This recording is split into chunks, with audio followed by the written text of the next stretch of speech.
Alin dito ang babae mga kasanggay? Comment nyo. Ito bang nasa kaliwa o itong nasa kanan?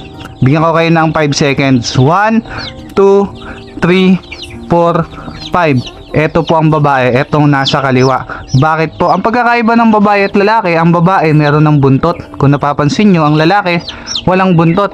Bakit walang buntot ang lalaki? Kasi po late bloomer ang mga lalaki, no? Kahit sa tao, late bloomer, tumay pa. Late bloomer ang mga lalaki. Pansin nyo, mas unang tumatangkad ang babae kumpara sa lalaki. So, ganun din sa manok, mas unang nade-develop ang buntot, pakpak nila compare sa lalaki. Pero sa paglaki, mas makakabawi naman itong lalaki sa mga susunod pang mga linggo.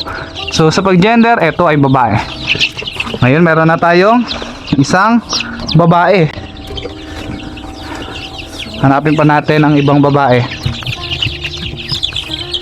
Eto, babae ulit. Kasi merong buntot. Dalawa. Tatlo. So, ang sisiw natin ng Black Axolotl ay 37 pieces. Hopefully, makabenting babae man lang sana tayo. 4.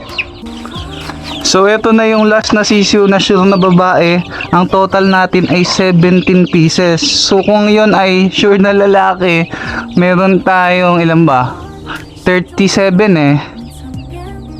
17, 32. Meron tayong 20. Meron tayong 20 na lalaki at 17 na babae. Mukhang lugi tayo, hindi paldo ah. So, ang ma-assess ko na ngayon na ang Black Axolotl natin na breeder ay lugi, hindi paldo.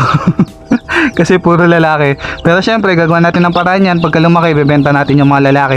Pag hindi nabili, tinola.